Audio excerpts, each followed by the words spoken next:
दिलीप जी, आपके बहुत ही for your kind words. और सबसे पहले तो सभी जो लोग इस मीटिंग में जुड़े हुए हैं, सभी लोगों को मेरा नमस्कार और विजयदशमी की हार्दिक शुभकामनाएं। ये मेरा दुर्भाग्य ही है कि मैं भारत में नहीं हूँ इस महापर्व को मनाने के लिए, और मलेशिया में लॉकडाउन, कुआलालंपुर में लॉकडाउन है, तो बाहर निकलना भी मुश्किल है। अपने बिल्डिंग और नेबरहुड से ज़्यादा आप दूर जा नहीं सकते हैं। तो क्योंकि केसेस बढ़ रहे हैं और यहाँ विदेशी होने की वजह से थोड़ी सी दिक्कतें भी ज़्यादा होती हैं। तो लेकिन ये बहुत ही अच्छा दिन आपने चुना, इसके लिए मैं आपका बहुत ही हृदय से आभारी हूँ कि विजयदशमी के दिन आपने मुझे माँ शारदे का काम करने का मौका दिया। वैसे तो आज संडे है, तो टीचर्स की भी छुट्टी होती है, लेकिन बहुत ही अच्छा आपने मौका दिया, उसके लिए बहुत धन्यवाद। आज का जो टॉपिक है वो China's belt and road initiative और भारत का रिस्पांस क्या है, इसके ऊपर मुझे बोलना है। लेकिन बोलने से पहले मैं एक चीज कहना चाहता हूं कि जादूगर किसी भी जगह का हो, किसी भी उम्र का हो, किसी भी धर्म का हो, उसकी एक भाषा होती है, उसका एक कोड होता है, और वो अपना जादू उसी कोड में दिखा सकता है। उससे अगर आप कहिए कि गुजराती या संस्कृत या अंग्रेजी या हिंदी में बोल के अपना जादू दिखाओ, तो उसके लिए मुश्किल होती है।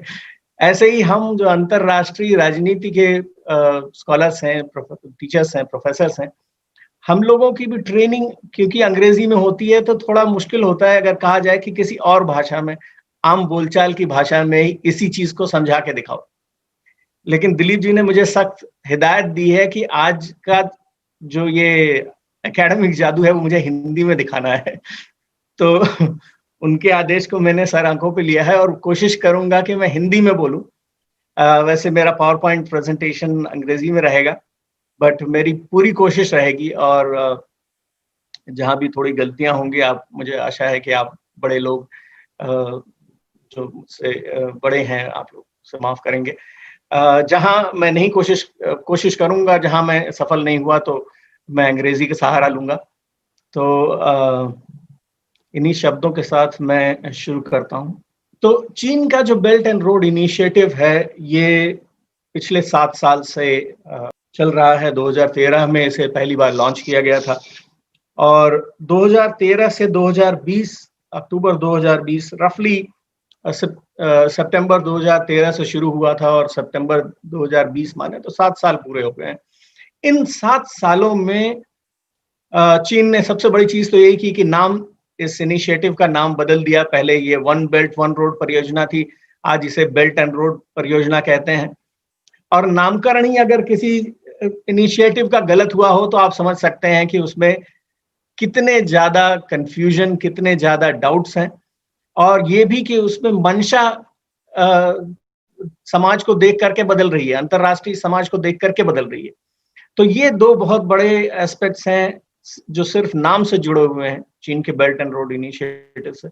और भारत ने इसमें बहुत ही तर्क संगत और नीतिपरक जवाब दिया है। पिछले 7 सालों में भारत दुनिया का पहला देश था जिसने बहुत ही मजबूती से बेल्ट एंड रोड इनिशिएटिव को का न सिर्फ विरोध किया, बल्कि उसके पीछे अपने व्यक्तिगत नहीं, सिर्फ भारत के लिए नहीं, नीतिपरक तार्किक वजहें भी रखी। दुनिया ने उसको सराहा भी, और अमेरिका जैसे बड़े देशों ने इन चीजों को स्वीकार भी किया। अमेरिका, जापान, दक्षिण पूर्व एशिया के बहुत सारे देश, और जो हमारे छोटे पड़ोसी हैं, छोटे साइज के पड़ोसी हैं, श्रीलंका, म्यांमार और बांग्लादेश, ये सब भी अपनी आर्थिक जरूरतें इनकी जो है उसके अलावा, उनकी उन मजबूरियों के अलावा नैतिक तौर पे ये मानते हैं कि भारत जो बात कह रहा है वो सही है, और इन बातों का समर्थन भी। अगर हम टेक्निकल तौर पे बेल्ट एंड रोड इनिशिएटिव को देखें, तो जैसा कि हर इनिशिएटिव होता है, क्योंकि मैं गुजरात के ऑडियंस को एड्रेस कर रहा हूं, तो मुझे लगता है सबसे अच्छा एग्जाम्पल वाइब्रेंट गुजरात का है। ये जो पॉलिसी इनिशिएटिव्स आते हैं देशों के नेताओं से, चाहे वो मुख्यमंत्री हो, चाहे प्रधानमंत्री हो या ब्यूरोक्रेसी हो, ये इनिशिएटिव सिर्फ एक सामने जो टेंजिबल गेन दिखता है, जो आगे आने 5 साल में आने वाले जो रिजल्ट हैं उन्हीं को नहीं देखता है। ये एक लॉन्ग टर्म प्लानिंग के तहत होता है। अगर इन पॉलिसीज को इनिशिएट करने वाले ये चाहें या ना चाहें, जब वाइब्रेंट गुजरात पॉलिसी को लॉन्च किया गया था तो भले ये सोचा गया हो कि 5 साल चलेगा या 10 साल चलेगा, लेकिन उसका कंट्रीब्यूशन गुजरात प्रदेश के विकास में और उसकी ओवरऑल इमेज में बहुत बड़ा है। ये अच्छा भी हो सकता था, बुरा भी हो सकता था, मीडियोकर भी हो सकता था, बिलो द एवरेज हो सकता था। तो ऐसे ही चीन की जो बेल्ट एंड रोड परियोजना है, उसके जो मूल फिलोसॉफिकल कह लीजिए रीजन या जियो स्ट्रेटेजिक जो रीजंस हैं, उनको पहले हमें देखना चाहिए। मैं उस पे पहले आऊंगा। तो सबसे बड़ी चीज है कि इन्हीं मुद्दों को मैं पहले कवर करूंगा, एक आपको ब्रॉड आउटलाइन दे दूं। सबसे पहला सवाल है कि चीन जो पिछले 3 दशक में खास तौर पे बहुत तेजी से उभरा है, दुनिया का आज ये सबसे दूसरी सबसे बड़ी आर्थिक ताकत है, दूसरी सबसे बड़ी महाशक्ति है, अपने सामरिक फुटप्रिंट्स में भी और अपनी मिलिट्री कैपेबिलिटी में भी। पिछले ही हफ्ते ये भी समाचार आया कि चीन की जो पीएलए नेवी है, PLAN, people's liberation army navy, PLAN दुनिया की सबसे बड़ी नेवी बन चुकी है। और इन तमाम जो पिछले 3 दशकों में जब ये बातें उठनी शुरू हुई, खासतौर से 90 और 2000 के शुरुआती वर्षों में, तो तमाम देशों ने, खासतौर पर पश्चिमी देशों ने कहा कि चीन का अंतरराष्ट्रीय पटल पर उभरना दुनिया के लिए खतरा है। और उसके जवाब में चीन के जो नीति निर्धारक थे, उन्होंने कहा कि नहीं, हम दुनिया के लिए खतरा नहीं है, हमारा शांतिपूर्वक एक उदय हो रहा है और अभ्युदय हो रहा है, और हमारा जो विकास है उसको पहले उन्होंने पीसफुल राइज का नाम दिया, बाद में चल के उसे पीसफुल डेवलपमेंट कर दिया।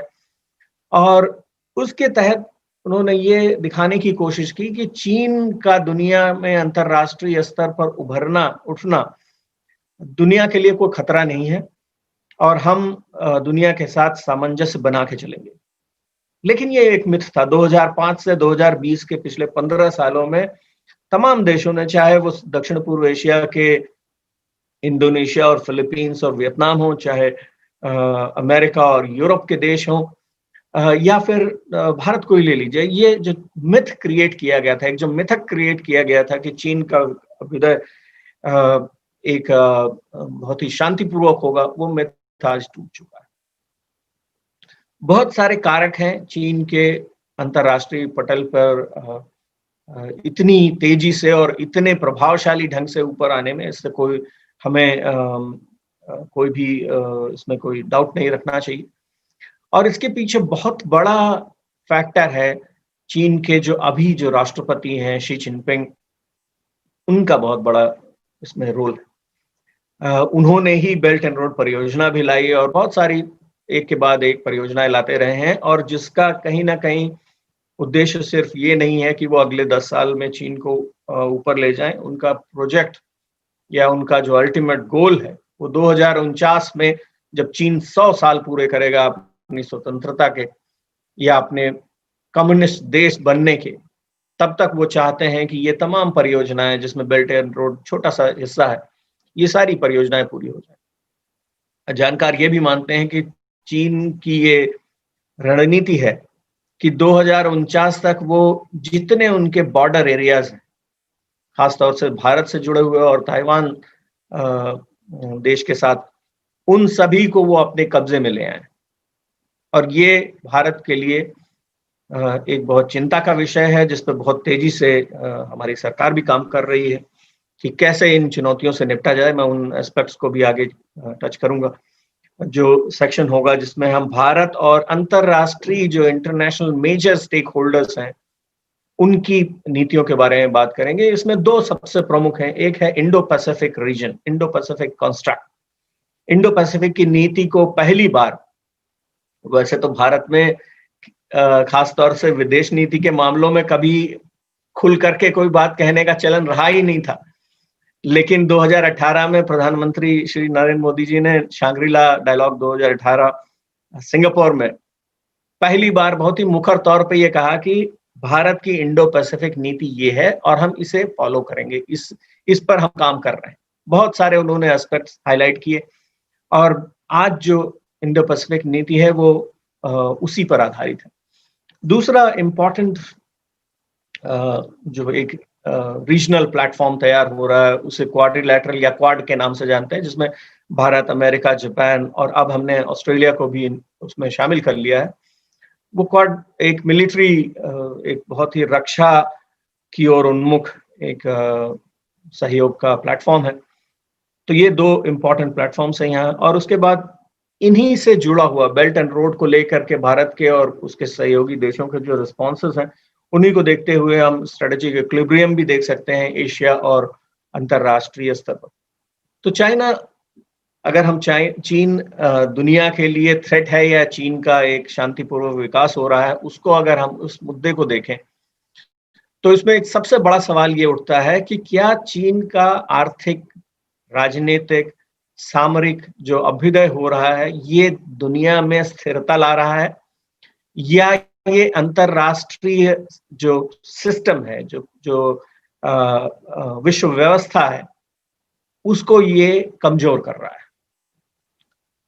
क्या ये एक चैलेंज है या सिर्फ ये एक बहुत ही ग्लोरियस फिनोमेना है जिसमें हम देख रहे हैं बहुत सारे लोग ऐसी बातें करते हैं अंतरराष्ट्रीय, जिन्हें हम चाइना अपॉलजिस्ट कहते हैं, या अगर आप और टेक्निकल वर्ड्स में जाएं तो हम इन्हें पांडा हगर्स कहते हैं, कि ये लोग जो चीनी पांडे को ये लोग गले लगाते हैं, और इनके अपोजिट वो लोग हैं जो बहुत ही चीन को लेकर के सशंकित भी रहते हैं और अलर्ट भी रहते हैं। उन्हें हम ड्रैगन स्लेयर्स कहते हैं। ड्रैगन स्लेयर्स मतलब वो लोग जो चीन को ड्रैगन मानते हैं और उसे मारना चाहते हैं। तो हमारी नीति जो है वो दोनों ही का मिक्स होना चाहिए। ना हम आंख बंद करके चीन को दुश्मन मान सकते हैं और ना ही हम आंख बंद करके चीन के साथ दोस्ती कर सकते हैं। यही कूटनीति का रास्ता है, और यही अभी जो हमारे साथ बॉर्डर पे गलवान घाटी में और बॉर्डर पे जो स्टैंड ऑफ हो रहा है, उसमें भी हम देख रहे हैं कि सामरिक स्तर पर, रक्षा के स्तर पर भारतीय सेना वहां पे डट कर खड़ी है, लेकिन विदेश मंत्रालय और कूटनीति के जो विशेषज्ञ हैं, जो विदेश मंत्रालय के लोग हैं, वो सभी बातचीत के रास्ते भी खुले रखे हुए हैं उन्होंने, और वो बातचीत भी लगातार जारी रख रहे हैं। तो इसलिए हमें इन दोनों चीजों को समझना चाहिए। एक इसी से जुड़ा हुआ मुद्दा था जो मैंने पहले भी कहा कि हु चिंताओ ने 2004 में जब ये चाइना's पीसफुल राइज की थियोरी आई, उन्होंने इसे प्रमोट किया और 2005 में इसे चाइना's पीसफुल डेवलपमेंट नाम दे दिया। पिछले 15 सालों में ये बहुत साफ हो गया है कि चीन अपने तथाकथित पीसफुल डेवलपमेंट या पीसफुल राइज से कुल मिलाकर एशिया में अपना प्रभुत्व स्थापित करना चाहता है, और एकमात्र प्रभुत्व स्थापित करना चाहता है कि इसके अलावा कोई और ना रहे। और इस चीज से एशिया में जो इसका प्रभुत्व स्थापित करने की महत्वाकांक्षा है, उसने अमेरिकन, जो जिसे हम कहते हैं अमेरिका द्वारा संचालित अंतरराष्ट्रीय लिबरल व्यवस्था, liberal international order led by the US, उसको, यूएस हेजेमनी को, अमेरिकन हेजेमनी को इसने कहीं ना कहीं चैलेंज किया है। और अमेरिकन हेजेमनी एक न्यूट्रल शब्द है, इसमें कोई ये बात नहीं कि अमेरिका हर जगह अपनी टांग अड़ाता है। उसकी वजह यह है कि अमेरिका बहुत सारे ऐसे आयाम हैं, बहुत सारे ऐसे अंतरराष्ट्रीय प्लेटफॉर्म्स हैं जहां पर अमेरिका और पश्चिम के देश भारत और उसके जैसे बहुत सारे डेवलपिंग देशों को मदद भी करते हैं। तो पिछले 15 सालों में ये बात बहुत साफ हो गई है कि चीन एक रिविजनिस्ट पावर की तरह व्यवहार कर रहा है। और रिविजनिस्ट पावर को अगर हम आम बोलचाल की भाषा में कहें तो उसका मतलब ये है कि ऐसा देश जो अतीत में अटका हुआ है और अपनी सारी नीतियों को इस तरह से चलाना चाहता है कि वो वही ग्लोरियस टाइम जो उसने अपने मन में रखा है उसी को वापस लाए। अपने अतीत, स्वर्णिम अतीत में वापस जाना और उसको फिर से मूर्त रूप में लाना कोई गलत चीज नहीं है, कोई गलत बात नहीं है, लेकिन उसके लिए सारे पड़ोसियों और तमाम विश्व व्यवस्था को चकनाचूर कर देना सिर्फ अपने हितों के लिए, ये बहुत गलत है। और भारत का नैतिक स्तर पर चीन से विरोध इसी को लेकर रहा है, जिसे हम कहते हैं असर्टिव पोस्चर्स जो चीन के रहे हैं और जो प्रोट्रैक्टेड टेरिटोरियल डिस्प्यूट्स रहे हैं। कोई भी आप उठाकर देख लीजिए, चीन के जितने भी सीमा विवाद हैं, या तो वो सीमा विवाद कभी इसलिए सुलझाता नहीं है कि उसे सीमा विवाद सुलझाने, जो हमारी भारत में नीति होती है कि पड़ोसी, आपका पड़ोसी भी है गांव में, उसके साथ अगर खेत के मामलों में अगर कहीं कुछ ऊंच नीच हो भी गई है, कुछ डिस्प्यूट्स हैं भी, तो हम इसलिए सुलझाना चाहते हैं कि शांति रहे, कि हम दोनों मिलजुल के रहें। लेकिन ऐसी नीति चीन की नहीं है। उसका हमेशा किसी भी एक सीमा विवाद को सुलझाने के पीछे उसका एक बड़ा दूसरा कारण होता है। आप सेंट्रल एशिया के देशों को देखिए, 90 के दशक में चीन ने अपने हिस्से की जमीन देकर उन देशों के साथ समझौते कर लिए, इसलिए क्योंकि शिनचियांग में उसे अपनी नीतियां चलानी थी। शिनचियांग में उइघुर, लाखों उइघुर माइनॉरिटी मुस्लिम्स को मारा गया, और वहां पे उन उइघुर्स को तुर्की या किर्गिस्तान या ताजिकिस्तान किसी भी देश का समर्थन न मिल सके, इसलिए उन्होंने सेंट्रल एशिया के तमाम देशों के साथ अपने बॉर्डर सुलझा लिए। एक पासिंग रेफरेंस के तौर पे, और हमें ये बात ध्यान रखनी चाहिए कि चीन कहता है कि हम अंग्रेजी हुकूमत के वक्त जितने भी समझौते हुए थे हम उन्हें मानते नहीं है। भारत स्वतंत्र हो गया तो नया निजाम आया, तो सारी जो पिछली संधियां थी, पिछले जो अग्रीमेंट्स थे, वो सब बेकार हो गए। उसी मैकमोहन लाइन को, जिसको भारत चीन के विवाद में चीन स्वीकारता तक नहीं है, उसी मैकमोहन लाइन को मानकर 60 के दशक में उसने म्यांमार के साथ अपने सीमा विवाद सुलझा लिए। तो इससे हमें पता चलता है कि कैसी दोहरी नीति है चीन की, और ये भी साफ होता है कि चीन भारत के साथ सीमा विवाद सिर्फ शांति के लिए या आपसी भाईचारे के लिए नहीं सुलझाएगा। उसको या तो कोई बड़ा डर हो या उसको कोई बड़ा फायदा दिखे। तो फायदा उसको बहुत दिन तक दिखा नहीं, तो अब शायद डर दिखे तो शायद चीन मान जाए, और इसीलिए बहुत सारी जो नीतियां हैं उनकी ओर भारत चल रहा है। तो अगर हम चीन के इस चैलेंज को देखें भारत के ऊपर और विश्व व्यवस्था के ऊपर, तो उसके 6 आयाम हैं। पहला, बहुत तेजी से चीन की आर्थिक व्यवस्था मजबूत हुई है, इसकी अर्थव्यवस्था मजबूत हुई है, एक निर्यात ओरिएंटेड इकोनॉमी रही है, और इसका सबसे बड़ा, इस निर्यात आधारित इकोनॉमी का भी सबसे बड़ा एस्पेक्ट रहा है सस्ते घटिया माल बनाकर, कम से कम लागत पर उन घटिया माल बनाकर उसे महंगे दाम पर दुनिया को बेचना। और कोरोना काल में हर देश की अर्थव्यवस्था, भारत की अर्थव्यवस्था 9% घट गई। बहुत सारे यूरोपियन देश हैं जो 3 से 7% के बीच में, अमेरिका की अर्थव्यवस्था भी लगभग उतनी ही श्रिंक कर रही है जितनी भारत की। तो दुनिया के तमाम देशों ने कोरोना काल में आर्थिक व्यवस्था के बहुत दंश झेले हैं। चीन एक इकलौता देश है जिसकी अर्थव्यवस्था कोरोना में भी बढ़ी है, जिसका निर्यात बढ़ा है, जिसका आयात बढ़ा, और उसकी वजह यह है कि इस कोरोना काल में भी, शुरू में जो भी कोविड सिचुएशन रही थी चाइना में, लेकिन अभी फिलहाल के कुछ महीनों में देखा गया कि जैसे ही चीन की हालत सुधरी, उसने सबको मास्क बांटना और बेचना और वेंटिलेटर्स एक्सपोर्ट करना, सारी चीजें शुरू कर दी। लेकिन जब शुरू में कोविड सिचुएशन दिसंबर में ओपन अप कर रही थी, तब उन्होंने कभी दुनिया को ये बताना जरूरी नहीं समझा कि कोविड एक्चुअली कैसी महामारी है, उसे कैसे रोका जाए, या वो इससे कैसे रोक रहे हैं। और उन्होंने WHO के टेड्रोस को भी अपनी तरफ मिला रखा था। तो अर्थव्यवस्था की मजबूती एक बहुत बड़ा एस्पेक्ट है यहाँ। दूसरा पिलर है जो रक्षा के मामलों में जो इनका मिलिट्री मॉडर्नाइजेशन है। चीन की arm forces, the people's liberation army, पिछले 25 सालों में, 1995 एक बहुत ही लैंडमार्क वर्ष माना जा सकता है।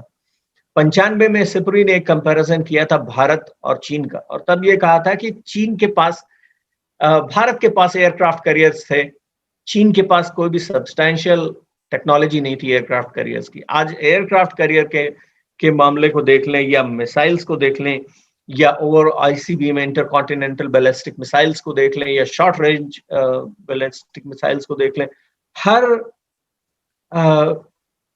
मोर्चे पे चीन की आर्म फोर्सेस बहुत तेजी से आगे बढ़ेंगी, इसमें कोई दो राय नहीं। तीसरा पिलर है कि चीन के सीमा विवाद या चीन की जो दूसरे देशों की सीमा को हड़प के क्षेत्रों को हड़पने की जो नीति है वो लगातार चलती रही है, और इसमें कहीं भी कोई सैटिस्फैक्शन नहीं, कोई इसमें कोई वो तृप्त नहीं हो रहा है। और इसका लेटेस्ट एग्जाम्पल है कि 1 महीने पहले ही वही नेपाल जो चीन की दोस्ती के गीत गा रहा था, उसी नेपाल का एक गांव चीन ने कब्जा कर लिया और कहा कि नहीं, ये तो मेरी बाउंड्री तो यहां से थी, पहले मैं भूल गया था, अब मुझे याद आ गया है। तो नेपाल अब क्योंकि चीन का दोस्त बन गया था, तो ओली साहब कुछ कह नहीं सकते थे।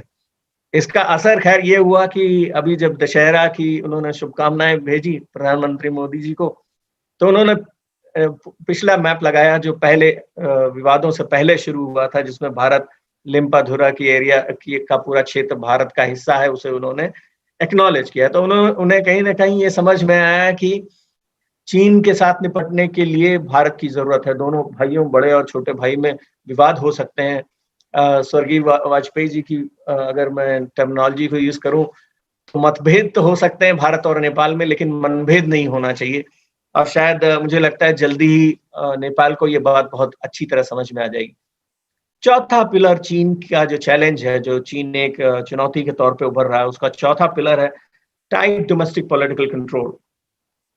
चीन एक पार्टी व्यवस्था है, कम्युनिस्ट देश है, जहां पे अगर आप टेक्निकल डिटेल्स में जाएं तो वहां भी गांव में भी चुनाव होते हैं।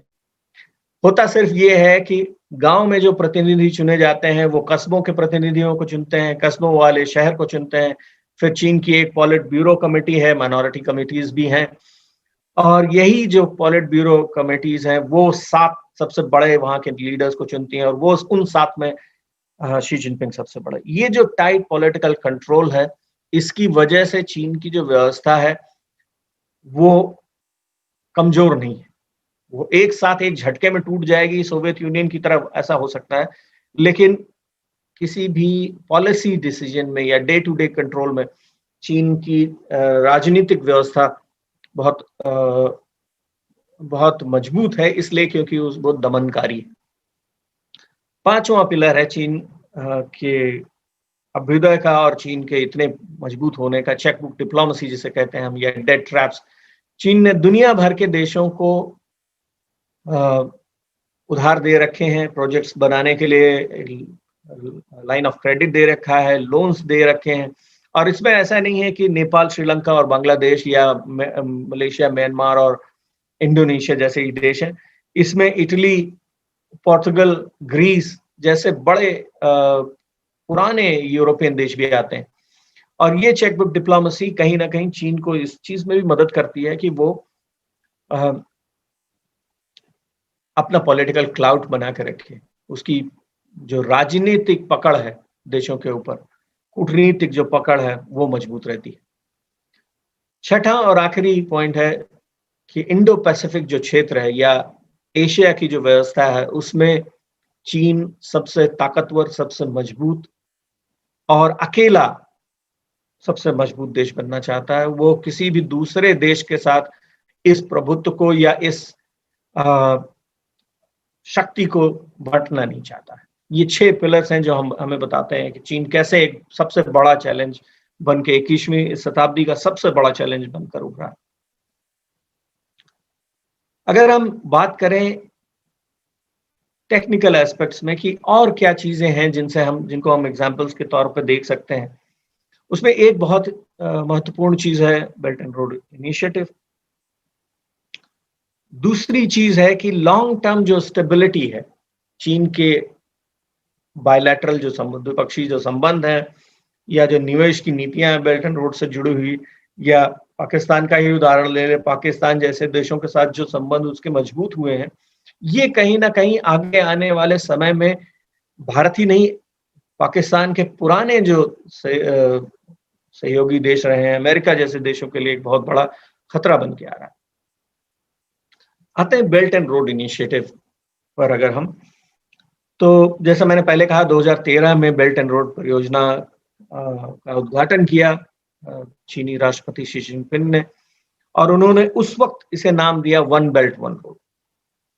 वन बेल्ट वन रोड नाम दिया था इसलिए क्योंकि उन्होंने ये सोचा कि इसका एक लैंड कॉरिडोर है, जमीनी उस पे जो चलेगा, और दूसरा मैरीटाइम। लेकिन दुनिया ने उसको, जो समझदार अंतरराष्ट्रीय राजनीति के जानकार हैं, उन्होंने कहा कि ये वन बेल्ट वन रोड इसलिए है क्योंकि आप हमें एक रोड में बांधना चाहते हैं और एक बेल्ट से पीटना चाहते हैं। ऐसा एक अमेरिकन स्ट्रेटजिस्ट ने कहा। बात कुल मिला के ऐसा नैरेटिव निकल के आया कि लोगों को ये लगा कि हाँ, बात तो सही है। ये ऐसी कौन सी परियोजना है, और इन्होंने कहा कि एशिया फॉर एशियंस एक इन्होंने अपना कॉन्सेप्ट दिया बाओ फोरम में 2013 में, कि एशिया में सिर्फ एशियन देशों का प्रभुत्व होना चाहिए, एशिया के देशों को सिर्फ एशिया के देश आगे बढ़ाएं, और इसमें अपना उन्होंने रोल बताया। तो बाकी देशों ने, क्रिटिक्स ने कहा कि भाई अगर सब देश इसमें शामिल हैं तो ये मेनी रोड्स मेनी बेल्ट्स होना चाहिए। इस इनिशिएटिव का नाम वन बेल्ट वन रोड क्यों? तो शी जिनपिंग साहब जो है वो काफी परेशान हुए और उन्होंने इसका नाम बदलकर बेल्ट एंड रोड इनिशिएटिव कर दिया। तो लैंड कॉरिडोर को हम कहते हैं सिल्क रोड इकोनॉमिक बेल्ट, जो उन्होंने जिसकी घोषणा की थी सितंबर 2013 में कजाकिस्तान में। और जो इसका मैरीटाइम कंपोनेंट है उसे हम 21st century maritime silk road कहते हैं, जिसको उन्होंने लॉन्च किया था इंडोनेशिया में अक्टूबर 2013 में।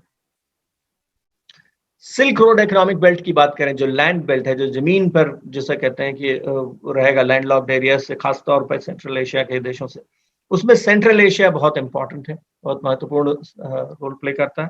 और मैरीटाइम सिल्क रोड में दक्षिण पूर्व एशिया के, आसियान के जो देश हैं, जिसमें मलेशिया भी आता है, ये सारे देश उसमें आते हैं।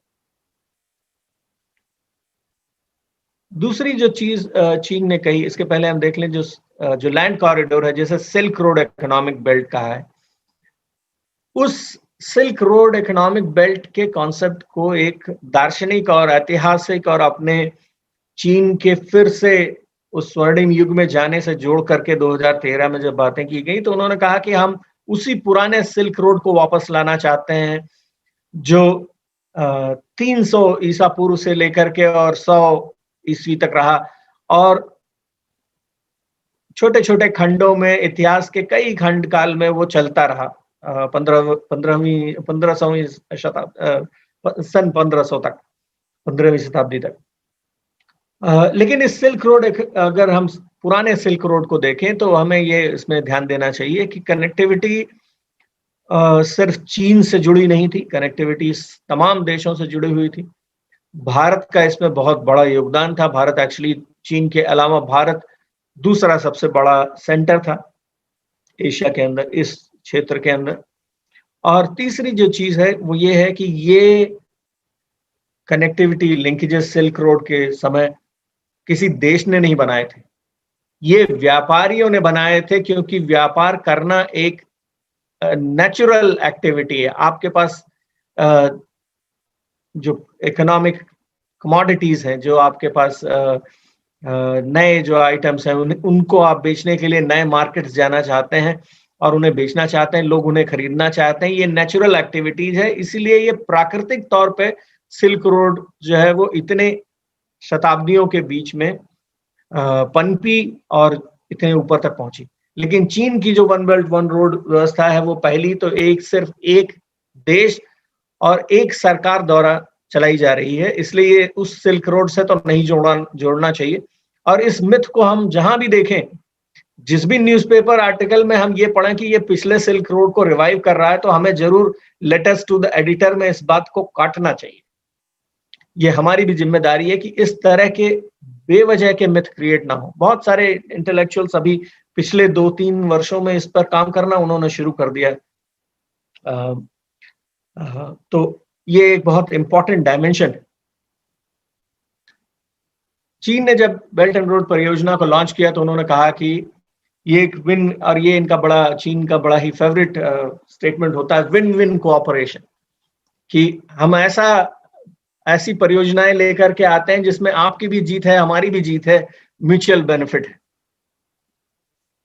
तो इसके क्रिटिसिज्म में ब्रह्मा चिलानी, जो कि बहुत बड़े भारत में बहुत जिनका रसूख है, जिनकी बहुत इज्जत है एक स्ट्रेटजिस्ट के तौर पे, उन्होंने कहा कि अंतरराष्ट्रीय संबंध में माना जाता है कि विन विन के अगेंस्ट एक अलग सिनेरियो हो सकता है, जिसे हम जीरो सम गेम कहते हैं, कि एक पार्टी जीत जाए और दूसरी हार जाए।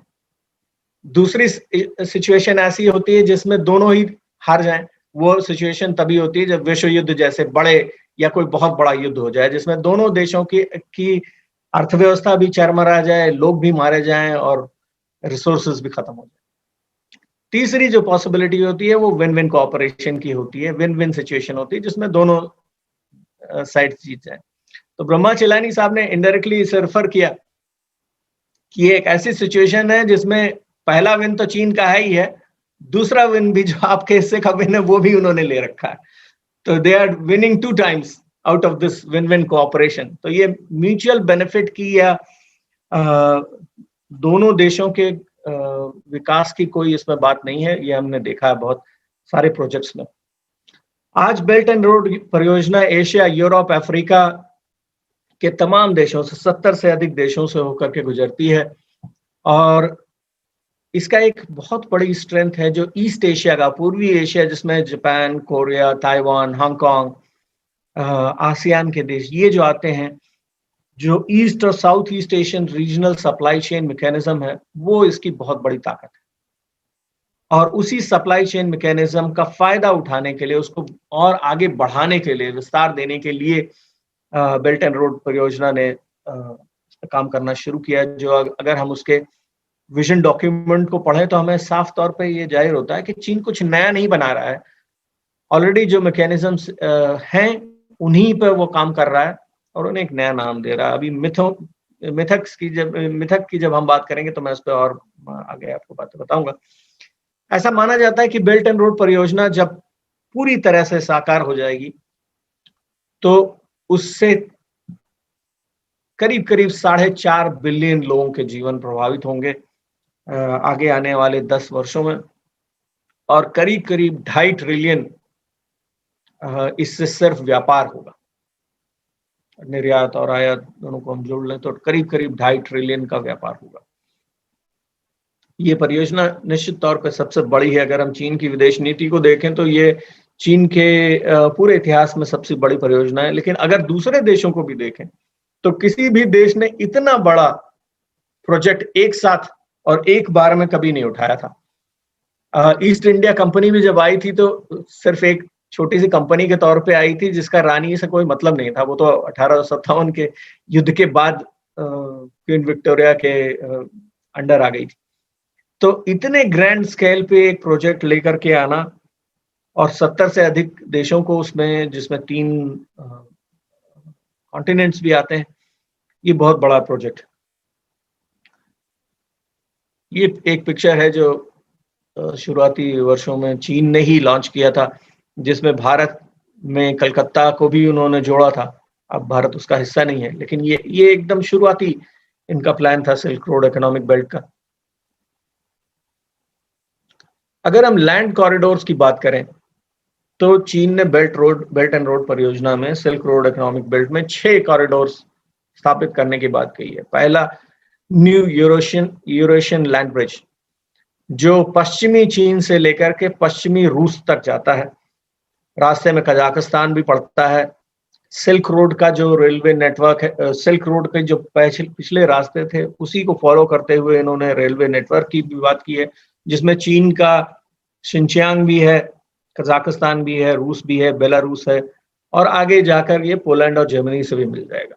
तो इसे हम न्यू यूरेशियन लैंड ब्रिज मानते हैं।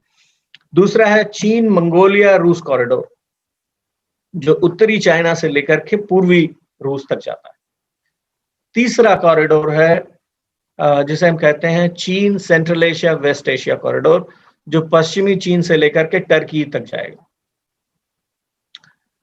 इसके बाद चौथा चीन इंडो चाइना पेनिनसुला कॉरिडोर, जो दक्षिण चाइना से सिंगापुर, इसमें बेसिकली वो देश आते हैं जो चीन से जमीनी रास्ते से जुड़े हुए हैं, और सिंगापुर वैसे इसमें बहुत इंपॉर्टेंट है। वैसे तो वो सीधे नहीं जुड़ा हुआ है, लेकिन सिंगापुर चीन के व्यापार के लिए बहुत महत्वपूर्ण स्थान रखता है। वैसे भी पूरे एशिया के लिए सिंगापुर सबसे बड़ा ऑन्टरपोर्ट है।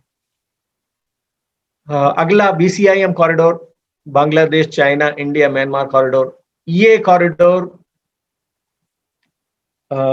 इनिशियली 2013 में लॉन्च किया गया था, प्रपोज किया गया था।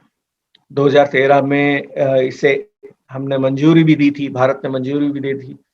लेकिन जैसे जैसे भारत का विरोध बढ़ता गया, BCIM कॉरिडोर इन 6 कॉरिडोर्स की लिस्ट से बाहर चला गया और आज BCIM कॉरिडोर को बेल्ट एंड रोड परियोजना का हिस्सा नहीं माना जाता।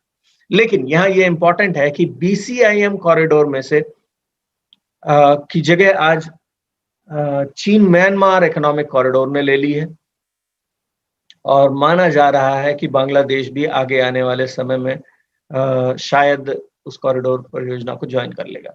फिलहाल BCIM को म्यांमार चाइना कॉरिडोर ने रिप्लेस कर दिया है। छठा कॉरिडोर जिसे हम बहुत अच्छी तरह जानते हैं वो है चीन पाकिस्तान का इकोनॉमिक कॉरिडोर, CPEC। अगर हम पिक्टोग्राफिकली इसको देखें एक ग्राफ के तौर पे, एक डायग्राम के तौर पे, तो ये स्थिति बन के आती है।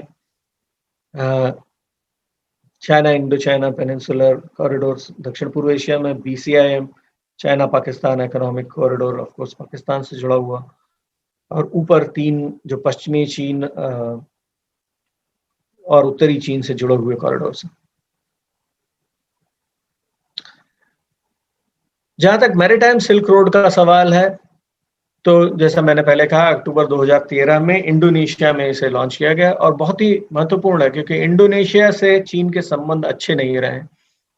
1960 के दशक में, बल्कि कह लीजिए कि 70 के दशक में, जब सुकार्नो वहां के राष्ट्रपति हुआ करते थे, उनका तख्ता पलट करके सुहार्तो जब आए तो एंटी चाइना राइट्स हुए, जिसमें माना जाता है कि बहुत सारे कम्युनिस्टों को भी मारा सुहार्तो ने, लेकिन माना जाता है कि चीनियों को, क्योंकि चीन इंडोनेशिया में कम्युनिस्ट तख्ता पलट करना चाहता था, इसकी वजह से कम्युनिस्ट और चीनी जो वहां के डायस्पोरा था उनको हजारों की संख्या में मारा गया और चीन के साथ इंडोनेशिया के संबंध काफी खराब रहे।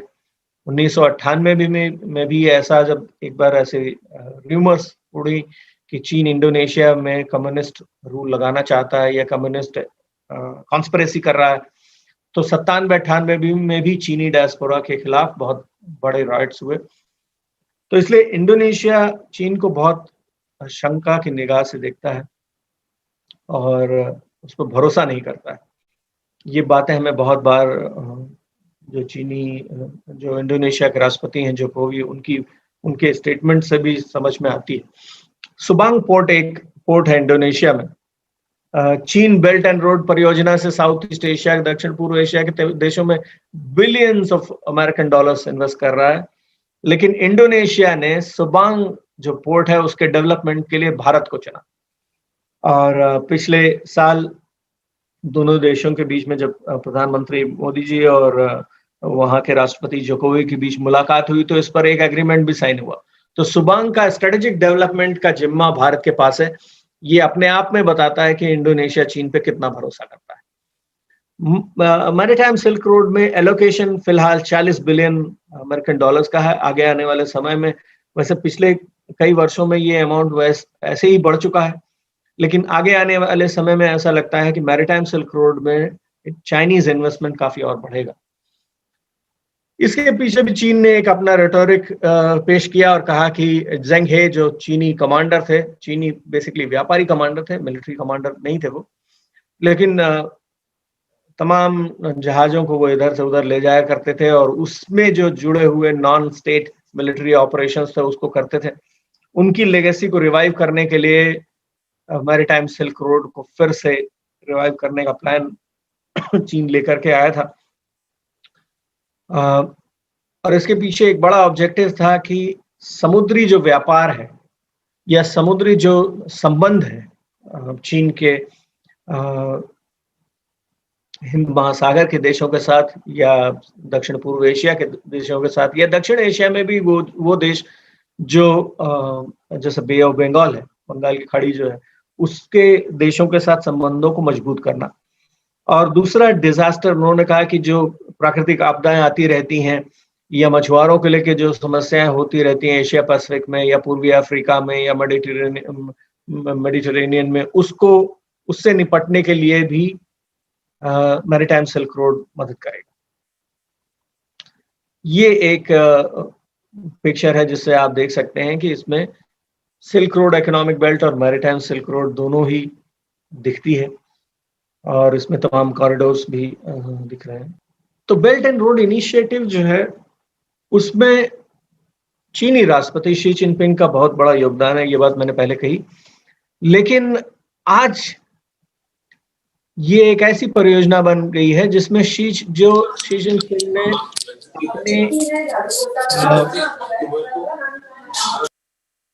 उन्होंने इसे अपने साथ आइडेंटिफाई कर लिया है इस तरह, क्योंकि बेल्ट एंड रोड परियोजना को चीन के संविधान में जगह मिल गई है। बेल्ट एंड रोड परियोजना को शी जिनपिंग अपनी परियोजना मानकर उसे हर जगह अपनी प्रेस्टीज या अपनी जो साख है उससे जोड़कर देखने लगे, और उन्होंने हर उस देश ने जिसने बेल्ट एंड रोड परियोजना को स्वीकार नहीं किया या उसका विरोध किया या उसके साथ सामंजस्य नहीं बैठा पाया, वहां शी जिनपिंग ने एग्रेसिव पॉलिसीज की। भारत और चीन के बीच में भी जो गलवान घाटी में स्टैंड ऑफ है, उसमें जानकारों का ये मानना है कि भारत का बेल्ट एंड रोड का समर्थन न करना भी एक वजह है। चीन उससे काफी परेशान भी था, और शायद ऐसा लगता है कि बेल्ट एंड रोड की वजह से भी भारत के साथ उसकी ये दूरियां बढ़ी, और पिछले 7 सालों में चीन में शी जिनपिंग ने अपनी शक्ति को मजबूत किया है। भ्रष्टाचार हटाने और चीन को एक प्योर कम्युनिस्ट देश बनाने के नाम पे उन्होंने अपने तमाम प्रतिद्वंदियों का, अपने विरोधियों को खत्म किया है, उनको जेलों में भी डाला है और उनको मारा भी है, दूसरे देशों में भी एग्जाइल में भी भेज दिया है। दूसरी चीज उन्होंने की कि राष्ट्रपति का जो टेन्योर होता था उसको उन्होंने अबॉलिश कर दिया, तो अब वो जब तक जिंदा रहेंगे तब तक वहां के राष्ट्रपति रहेंगे। तीसरा उन्होंने कॉन्सेप्ट लाया जिसे हम चाइना ड्रीम कहते हैं। चाइना ड्रीम बेसिकली उसका मतलब ये है कि चीन उस स्वर्णिम काल में जाना चाहता है जिसमें चीन ही सब कुछ था, चीन दुनिया का केंद्र था।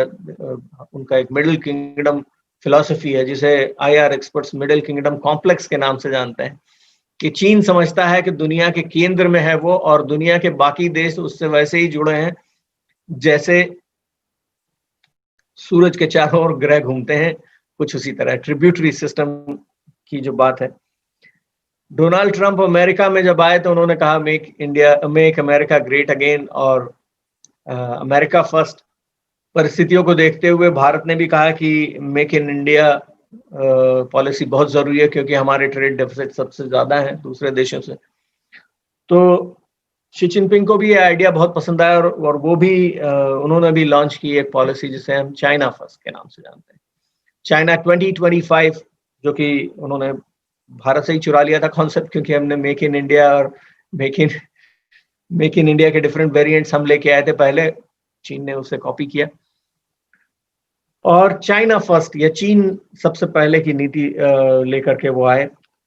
इन सब के अलावा जो आर्थिक या इन्वेस्टमेंट या इंफ्रास्ट्रक्चर की बातें हैं, ये तो सिर्फ बातें हैं, और ये सिर्फ बातें इसलिए हैं क्योंकि जब ईस्ट इंडिया कंपनी भारत आई थी तो उन्होंने भी सिर्फ ये कहा था कि हम भारत के साथ व्यापार बढ़ाना चाहते हैं, यूरोप और भारत का ट्रेड बढ़ाना चाहते हैं, तो इसके लिए हमें अगर आपके कुछ पोर्ट्स मिल जाए तो हम आपके व्यापार में सहूलियत भी देंगे और आपको टैक्सेस भी हम पे करेंगे।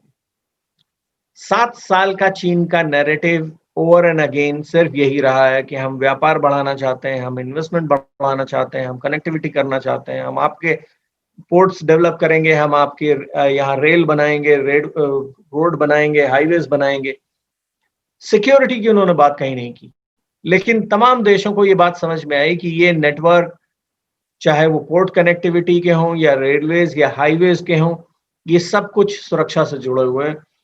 और सबसे पहले भारत ने इस बात को उठाया, लेकिन जापान, ईस्ट एशिया के तमाम देश और अमेरिका भी इस बात को समझते हैं।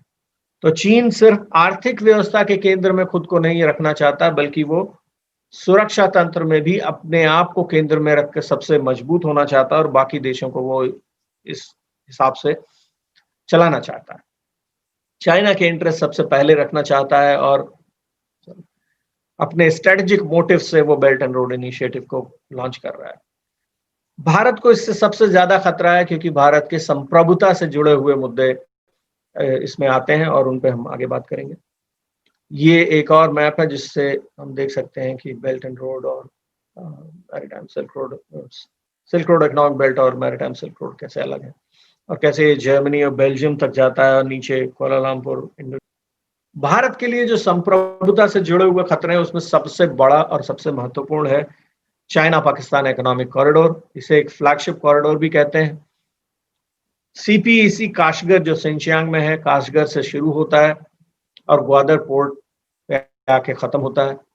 दोनों ही बहुत ही ज्यादा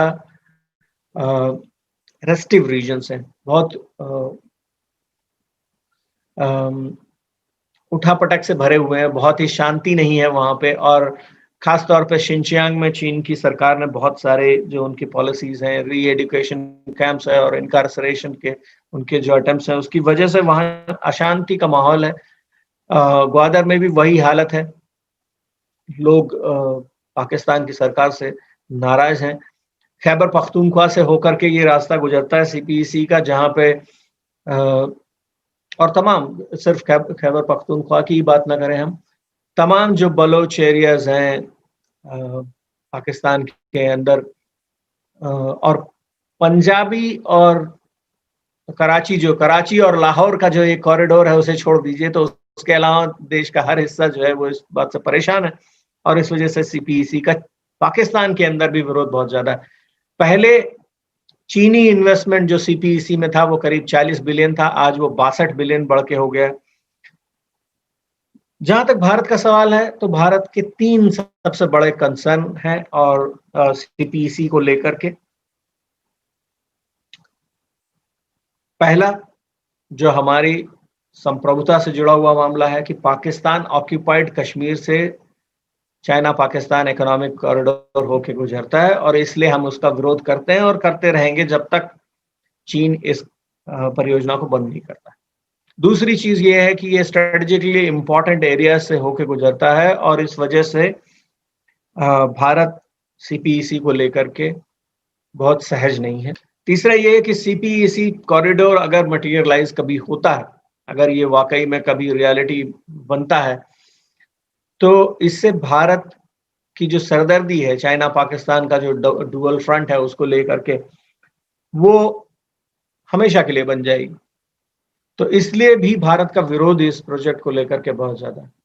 सीपीईसी का एक ये मैप है, अगर आप इसे देखेंगे तो आपको शायद स्थिति ज्यादा क्लियर होगी कि भारत की सीमा पूरी की पूरी जो भारत पाकिस्तान सीमा है और चीन ऊपर अक्साई चीन से होते हुए ये पूरे एरिया को अगर चाइना और पाकिस्तान कॉरिडोर के नाम पे एक पूरा हाईवेज और रेलवे नेटवर्क्स और economic hubs, financial trade hubs अगर बनती है, energy project, coal mining, power plants, ये सब कुछ अगर इसी भारत पाकिस्तान की सीमा के अलोंग बनता जाएगा, तो आगे चल के कभी भी ऐसी स्थिति आती है कि जब भारत पाकिस्तान में युद्ध हो या भारत चीन में भी हो, तो हमेशा पाकिस्तान एक सेकंड फ्रंट बनने को तैयार रहेगा और ये भारत के लिए अच्छी स्थिति नहीं है। गलवान के समय भी हमने देखा कि जब भारत और चीन के बीच में स्टैंड ऑफ इंटेंस हो रहा था, तो पाकिस्तान की सेना ने भी गोलीबारी शुरू कर दी। ये अलग बात है कि 2 ही घंटों के अंदर उनको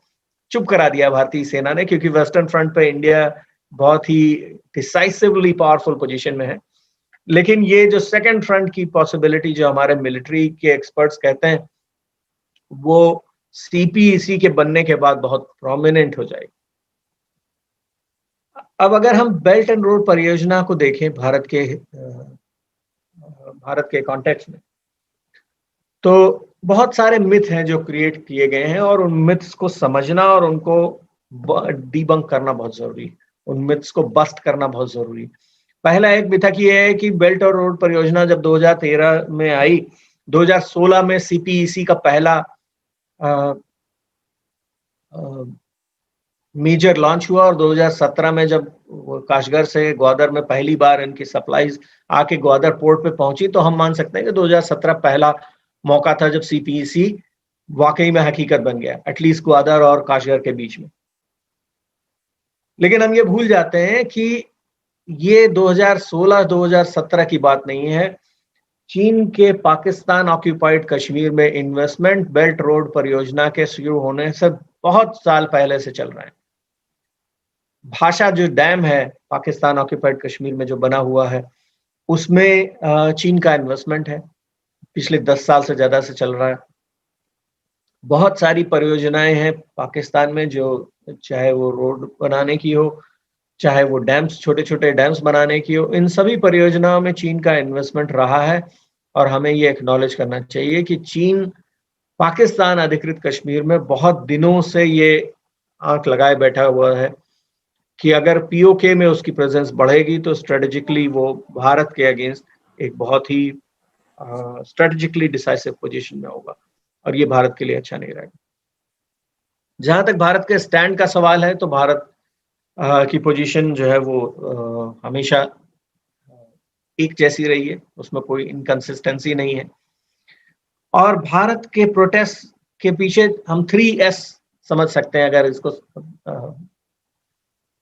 छोटे में हमें समझना हो तो सॉवरेंटी, सिक्योरिटी और स्टेबिलिटी, जो 3S हैं, उनकी वजह से हमारे देश का, भारत का बेल्ट और रोड को लेकर के विरोध है। इसके बावजूद जब एशियन इंफ्रास्ट्रक्चर इन्वेस्टमेंट बैंक की बात आई या BCIM outside of the BRI domain की बात आई, तो भी हमने उसको समर्थन दिया था। एशियन इंफ्रास्ट्रक्चर डेवलपमेंट बैंक को, इन्वेस्टमेंट बैंक में भारत की भी 7% की हिस्सेदारी है, और भारत, रूस और चीन, ये तीन उसमें सबसे प्रमुख देश हैं इन्वेस्ट करने वालों में और उसे बनाने वालों में। BCIM को भी भारत ने पिछले 20 सालों में समर्थन भी दिया है, लेकिन बेल्ट एंड रोड परियोजना का हिस्सा भारत उसे। जहां तक इंडिया के ऑफिशियल रिस्पांस की बात है, तो गवर्नमेंट ऑफ इंडिया का जहां तक मानना है, तो इसके दो पिलर्स हैं। पहला, गवर्नमेंट ऑफ इंडिया का बहुत ही स्पष्ट तौर पे ये मानना है कि कनेक्टिविटी के जो इनिशिएटिव्स हैं, जो एक से अधिक देश से होकर गुजर रहे हैं, वो यूनिवर्सली रिकॉग्नाइज्ड इंटरनेशनल नॉर्म्स पे आधारित होना चाहिए, जो ऐसे नॉर्म्स पे आधारित हो जिन्हें पूरी दुनिया मानती है, जिनको अप्रिशिएट करती है। सुशासन की व्यवस्था पे आधारित हो, कानून, रूल ऑफ लॉ के हिसाब से चले, कानूनी तौर पे सही हो और रूल ऑफ लॉ को माने, मुक्त हो, इसका मतलब ये कि उनमें कोई छुपी हुई बातें ना हो, उनमें सीक्रेट प्रोविजंस ना हो, ट्रांसपेरेंट हो, उनमें कुछ भी अंडर द टेबल डील ना हो, और बराबरी के स्तर पे आधारित हो। ऐसा ना हो कि चीन जो है वो बड़ा रोल प्ले करे, या चीन जो है वो टर्म्स डिक्टेट करे और छोटे देश बैठ के सुने। और इन सब के साथ वो इस तरह से इम्प्लीमेंट किया जाए कि दो देशों के बीच में अगर ये परियोजना चल भी रही है, तो उससे किसी तीसरे देश की सॉवरेंटी, संप्रभुता या अखंडता को कोई चोट ना पहुंचे। भारत का दूसरा जो जवाब है, दूसरा पिलर है जो BRI को लेकर के, वो ये है कि चीन पाकिस्तान इकोनॉमिक कॉरिडोर जो जम्मू और कश्मीर से होके गुजरता है, भारत के अखंड भारत का जो जम्मू और कश्मीर हिस्सा था उससे होकर गुजरता है, और ये इस वजह से CPEC एक गैर कानूनी प्रोजेक्ट है। ये एक जो अंतर्राष्ट्रीय नियम है, अंतर्राष्ट्रीय जो कानून है, उनको ये वायलेट करता है, भारत की संप्रभुता और अखंडता को ये चोट पहुंचाता है। और इसलिए जब भी CPEC से जुड़े हुए मुद्दों की बात आती है, तो भारत इन्हीं दो पिलर्स पे अपना प्रोटेस्ट रजिस्टर करता है। इसके अलावा भारत ने कनेक्टिविटी को लेकर के कई सारे इनिशिएटिव्स चलाए हैं, जिसमें सबसे इम्पोर्टेंट है प्रोजेक्ट मौसम। ये भारत का खुद का प्रोजेक्ट है, जिसमें मेडिटेरेनियन तक, basically east of Africa, Mediterranean के देश, हिंद महासागर के देश, इन सभी को जोड़ने की बात कही गई है। सागरमाला एक इनिशिएटिव है जिसमें दूसरे देश तो शामिल नहीं है, लेकिन भारत के तमाम पोर्ट्स और जो भारत की कोस्टल सीमा है, उसको मजबूत करने की बात कही गई है। पिछले 5 सालों में इसमें काफ़ी निवेश भी हुआ है, काफ़ी इसमें काम भी हुआ है और इसकी वजह ये है कि जब तक भारत के पोर्ट्स और सक्षम नहीं होंगे, सामरिक तौर पे, रक्षा के मामलों में और आर्थिक तौर पे, तब तक हम चीन की बेल्ट और रोड परियोजना को जम के टक्कर नहीं दे सकते हैं। इसके अलावा भारत ने बहुत सारे इनिशिएटिव्स लिए हैं जिसमें और दूसरे देशों का साथ लिया है, जैसे कि ब्लू डॉट नेटवर्क और तमाम चीज़ें मैं उस पे आता हूँ। फिलहाल भारत का रिस्पॉन्स यही रहा है कि इसने हर पब्लिक फ्रंट पे, फॉर्मल चैनल पे बेल्ट एंड रोड परियोजना का विरोध किया है। किसी भी स्तर पे भारत ने कोई भी पार्टिसिपेशन नहीं किया है। खुद चीन के बेल्ट एंड रोड परियोजना के जवाब में खुद के भी कनेक्टिविटी इनिशिएटिव्स लाए हैं, जिससे कोई ये ना कहे कि भारत तो सिर्फ दूसरों की आलोचना करता है और खुद कोई नया जो है इनिशिएटिव लेके नहीं आता, वो भी उसे भी दूर किया है भारत ने। जापान के साथ मिलकर के एशिया अफ्रीका ग्रोथ कॉरिडोर पे काम करना शुरू किया है इन दोनों देशों ने, भारत और जापान ने, जिसमें अफ्रीका के कई देशों में इन्वेस्टमेंट्स भी हुए हैं और 50 से अधिक देश आज इसके हिस्सा बन चुके हैं।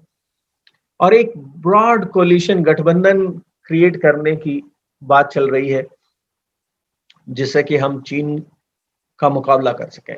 ये कोएलिशन स्ट्रेटेजिक लेवल पे, डिप्लोमेटिक लेवल पे तो मूर्त रूप ले रहा है, लेकिन आर्थिक तौर पे अभी तक बहुत कायदे से ये एस्टेब्लिश नहीं हो पाया। जहां तक दूसरे देशों का सवाल है तो उसमें हम देख सकते हैं कि जापान, अमेरिका और ऑस्ट्रेलिया काफी तेजी से इस पर उन्होंने प्रतिक्रियाएं भी दी हैं और इस पर काम करना भी शुरू किया है। इसके अलावा बहुत सारे देश हैं जो इंडो पैसिफिक कंस्ट्रक्ट में भारत को समर्थन देते हैं और अमेरिका को समर्थन देते हैं। इसमें दक्षिण पूर्व के बहुत से देश हैं, यूरोप के देश जो अभी तक दम साध करके बैठे थे क्योंकि चीन उनकी जेबें गर्म कर रहा था, वो अचानक से इस चुनौती को उन्होंने समझना शुरू कर दिया और उन्होंने इस पर रिस्पॉन्स भी बहुत तगड़ा दिया है। वो इस वजह से नहीं कि भारत या इंटरनेशनल लॉज, भारत की टेरिटोरियल इंटीग्रिटी या इंटरनेशनल लॉज का वायलेशन हो रहा था। उन्हें इससे कोई फर्क नहीं पड़ रहा था कि Bharat, Japan, Australia, New Zealand, Taiwan, south east Asia के तमाम देश इससे परेशान है, चीन से परेशान है और बेल्ट एंड रोड परियोजना जो है वो international norms, rules and regulations को फॉलो नहीं कर रही है। उनका कंसर्न तब शुरू हुआ जब यूरोपियन यूनियन के अंदर चीन ने दखल डालना शुरू किया और 16+1 नाम की एक इनिशिएटिव लेकर के आया जिसमें यूरोपियन यूनियन के जो 16 कमजोर देश हैं उनके साथ चीन अपना एक इनिशिएटिव लेकर के आया और उसने कहा कि हम आप जब एशिया आते हैं तो आप आसियान के देशों के साथ एक साथ तो बात नहीं करते हैं, आप सारे 10 देशों के साथ बात नहीं करते। You pick and choose and we will also pick and choose. And therefore China ने वहां पर क्या किया कि उसने कहा कि हम यूरोपियन यूनियन के तमाम देशों के साथ एक साथ बात नहीं करेंगे, 27 के साथ। हम उनके साथ बात करेंगे जो हमसे बात करना चाहते हैं या हमारा जहां पे बायलैटरल गेन्स है। यूरोपियन यूनियन को ये बात समझ में आई, ईयू को, कि अगर ये टेंडेंसीज चलेंगी तो 300 साल पहले से, कहिए 500 साल पहले से जो डिवाइड एंड रूल की पॉलिसी जिसका जनक यूरोप था, आज मियाँ की जूती मियाँ के सर चाइना ने मारना शुरू किया। तो यूरोप जागा और उसको समझ में आया कि हाँ, लगता है दुनिया के बाकी देश भी परेशान हैं, तो चलो उनकी मदद करते हैं। तो आनन फानन में यूरोप एक कनेक्टिविटी प्लान लेकर के आया, यूज प्लान ऑन कनेक्टिविटी।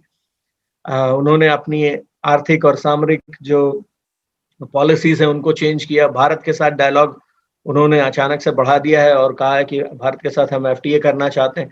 जो रीजनल सप्लाई चेन है या जो आर्थिक एक तरह से निर्भरता हो गई थी चीन के ऊपर, उसको तोड़ने की कोशिश चल रही है, जिसको हम कहते हैं सप्लाई चेन रेजिलियंस इनिशिएटिव। इसका मेजर कंपोनेंट ये है कि रीजनल सप्लाई चेन मैकेनिज्म्स में जो चीन का वर्चस्व था उसको तोड़ के एक अल्टरनेटिव मैकेनिज्म क्रिएट किया जाए। यूरोप अभी इसका हिस्सा नहीं है, लेकिन मैं ऐसा मानता हूं कि आने वाले समय में और बहुत जल्दी ही यूरोप भी इसका हिस्सा बनेगा। क्वाड, जिसे हम क्वाड्रिलेटरल सिक्योरिटी डायलॉग कहते हैं, ये भारत और इसके सहयोगी देशों का जिसमें अमेरिका, जापान, ऑस्ट्रेलिया आते हैं, इनका बहुत बड़ा इनिशिएटिव है। चाइना ने पहले इसे कहा था जब 2017 में पहली बार मीटिंग हुई, जिसमें चारों देशों के प्रधानमंत्री या राष्ट्रपति, बेसिकली राष्ट्राध्यक्ष जो है वो मिले, तो चीन के विदेश मंत्री वांग यी ने कहा कि हिंद महासागर और प्रशांत महासागर के ऊपर तैरता हुआ झाग है क्वाड्रिलेटरल सिक्योरिटी अलायंस, और इस तरह के झाग बनते रहते हैं, बिगड़ते रहते हैं।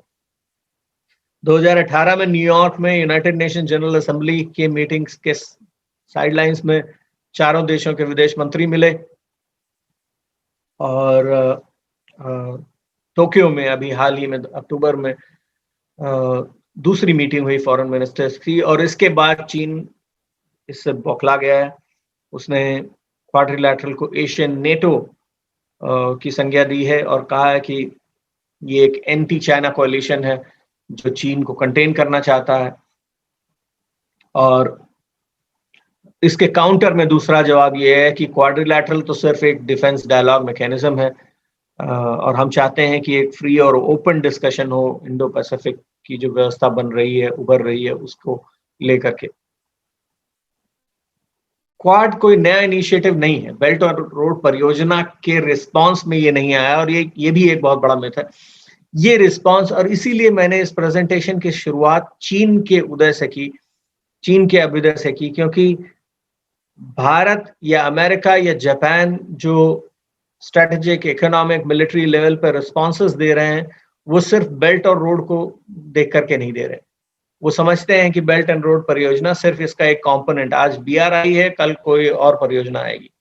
जो असली रिस्पॉन्स है वो चीन की जो पॉलिसीज है उसके अगेंस्ट है। चीन का जो unethical rise as a revisionist super power है, उसके खिलाफ रिस्पॉन्स है। क्वाड्रिलैटरल उसका पहला रिस्पॉन्स था 2008 में। ऑस्ट्रेलिया उस वक्त बहुत ज्यादा इस चीज को लेकर पॉजिटिव नहीं था, और इस वजह से क्वाड्रिलैटरल बहुत अच्छी तरह शेप नहीं कर पाया। 17-18 में फिर ये रिवाइव हुआ जब डोकलाम स्टैंड ऑफ हुआ, उसके बाद और गलवान के बाद we have reached a point of no return. Quadrilateral alliance, quadrilateral security dialogue अब खत्म नहीं हो सकता है, अब इसे सिर्फ आगे बढ़ना है, और ये तब तक आगे बढ़ता रहेगा जब तक चीन, मुझे लगता है जब तक चीन अपने रास्ते पे वापस नहीं आ जाता। चीन has to behave normally and responsibly. Quadrilateral के पीछे चाइना थ्रेट एक प्राइमरी मोटिव है, लेकिन इसके अलावा ये भी है कि चीन जो अंतरराष्ट्रीय कानून के UNCLOS, United Nations Convention on Law of Sea 1982 या इंटरनेशनल लॉज के जो तमाम प्रोविजंस हैं, उनको वायलेट कर रहा है, और उसको डील करने के लिए, साउथ चाइना सी हो या इंडियन ओशन हो, इन सभी एरियाज में उसको डील करने के लिए हमें इसकी जरूरत है। जहां तक चाइना थ्रेट और क्वाड की बात है, तो अगर हम देखें north east Asia, Japan, Korea उसमें आते हैं, रशिया भी आता है वैसे, लेकिन जापान और कोरिया प्राइमरली, वहां पे क्वाड को लेकर के अलग रिस्पॉन्स है। साउथ ईस्ट एशिया में क्वाड, पोटेंशियल क्वाड कंट्रीज हैं, शायद वियतनाम और इंडोनेशिया, लेकिन अभी फिलहाल वो उसका हिस्सा नहीं है। आगे आने वाले समय में शायद अगर परिस्थितियां ऐसी रहेंगी तो परिवर्तन होगा। भारत साउथ एशिया में है, और मुझे ऐसा लगता है कि क्वाड जैसे इनिशिएटिव में स्ट्रेटेजिकली, नॉट मिलिटरली, मालदीव्स जैसे देश भी आगे आने वाले समय में हिस्सा बनेंगे। इंडो पैसिफिक, जो वाइडर इंडो पैसिफिक रीजन है, उसमें बहुत सारे चेंजेस हो रहे हैं। इन तमाम रीजन्स जो हैं, north east Asia, south Asia, इनके देश अभी फिलहाल एक चीज ये देख रहे हैं कि इंडो पैसिफिक को हम समर्थन देंगे। इंडो पैसिफिक क्योंकि बड़े रीजन की बात करता है, हिंद महासागर और प्रशांत महासागर को जोड़ करके जो रीजन बना, उसको, उनके मैरीटाइम बाउंड्रीज को जोड़ करके जो रीजन बना, उसको इंडो पैसिफिक कहते हैं। इंडो पैसिफिक की अगर हम आम बोलचाल की भाषा में बात कहें, तो मोदी जी ने जो बात कही थी वो बहुत ही, मुझे लगता है कि कन्विंसिंग है, कि गुजरात से लेकर के और ईस्टर्न साइड ऑफ अमेरिका तक, भारत से लेकर के, भारत के गुजरात से और अमेरिका का जो समुद्र का छोर है, वहां तक के एरिया को हम इंडो पैसिफिक कह सकते हैं। और इंडिया और यूएस इस बाउंड्रीज को डिफाइन करते हैं, इस रीजनल कॉन्स्ट्रक्ट को डिफाइन करते हैं, और इस इमर्जिंग जो आर्किटेक्चर है उसको शेप करते हैं। तो जहां तक main tenets of Indo Pacific की बात है, उसमें फ्रीडम ऑफ नेविगेशन, मतलब किसी भी देश, अंतरराष्ट्रीय जो कानून है, इंटरनेशनल लॉज है, वो कहते हैं कि किसी भी देश की कोई भी शिप, चाहे वो मिलिट्री हो चाहे वो कॉमर्शियल हो, उसको फ्रीडम ऑफ नेविगेशन है। समुद्र जो है वो कॉमन गुड्स है, ग्लोबल गुड्स है, और इसलिए कोई भी देश या कोई भी शिप कहीं भी जाना चाहती है, आप उसको रोकिए मत। चीन ने इसको रोकना शुरू किया, इसलिए फ्रीडम ऑफ नेविगेशन 5 जो इंडो पैसिफिक के पिलर्स हैं उसमें पहला है। दूसरा है रूल ऑफ लॉ, कानून का शासन होना चाहिए, विधि का शासन होना चाहिए, और कानून की नजर में सब एक जैसे होने चाहिए। चीन अपने लिए अलग कानून बनाए और दुनिया के लिए अलग कानून बनाए, ऐसा नहीं हो सकता। जो कानून तमाम दुनिया के देशों ने आधुनिक विश्व व्यवस्था में माने हैं, जिनका सम्मान किया जाता है, चीन को भी उसका सम्मान करना पड़ेगा। और अगर वो ये नहीं करता, तो अमेरिका ने ये बात बहुत पिछले 3-4 सालों में बहुत मुखर होकर ये बात कही कि अगर चीन इन बातों को मानेगा नहीं, तो हम एक, उन्होंने टर्मिनोलॉजी है FONOP operation, freedom of navigation operation. उन्होंने कहा कि दक्षिण चीन सागर में अगर आप अपनी मनमानी चलाएंगे, तो हम अपने शिप्स को दक्षिण चीन सागर से बार बार गुजारेंगे और ये आपको बताएंगे कि ये ग्लोबल कॉमन है, ये आपकी बपौती नहीं। Rule of law, no coercion, सीधा सा मानना है कि जो छोटे देशों को, खासतौर पर दक्षिण पूर्व एशिया के देश हैं, मलाक्का स्ट्रेट्स में, साउथ चाइना सी में, या दक्षिण एशिया के देश हैं, भारत भी है उसमें, इनके साथ जो आप कोअर्शन करते हैं, जिनको इनको आप सामरिक तौर पे और रक्षा के तौर पे मिलिटरली जो आप दबाने की कोशिश कर रहे हैं, वो नहीं चलेगा।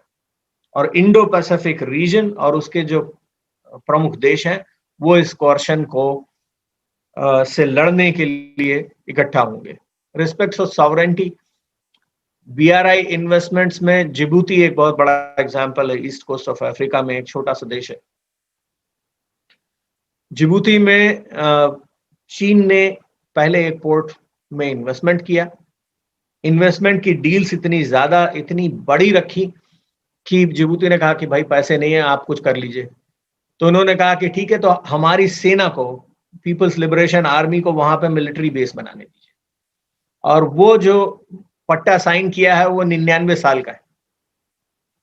तो जिबूती की कहानी हो या श्रीलंका या मालदीव, सारे देशों की कहानियां पढ़ते वक्त कम से कम मुझे तो प्रेमचंद की कहानियां याद आती हैं कि कैसे आपने जो है, वो गरीब मजदूर जो है, वो गरीब किसान ने आपसे लोन लिया और लोन पूरा करने से पहले ही ब्याज का वो धुरा चलने लगा। तो इंडो पैसिफिक कॉन्स्ट्रक्ट में देशों का कहना है कि ये जो छोटे देश हैं, जो चीन से उधार लेकर के उसके बोझ से दब रहे हैं, उनको भी हमें बचाना है। और मिलिटरली जो डिफेंस के मामले में जो देश परेशान हो रहे हैं, भारत भी उसमें, उनको भी सहयोग करना है।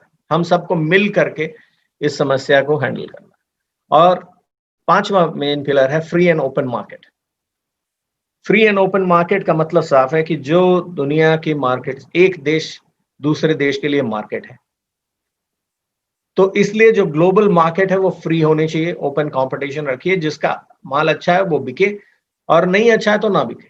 आप दूसरे देशों में तो अपना घटिया प्रोडक्ट बेचना चाहते हैं और अपनी मार्केट को आपने क्लोज कर रखा है।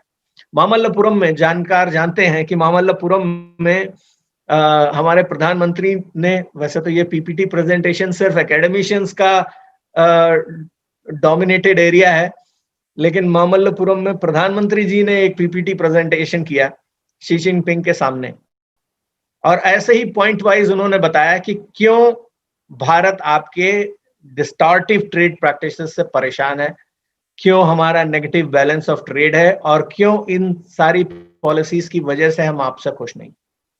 हम लाख चाहें आपके साथ हमारा पीसफुल कोएग्जिस्टेंस और भाई भाई हो नहीं रहा है।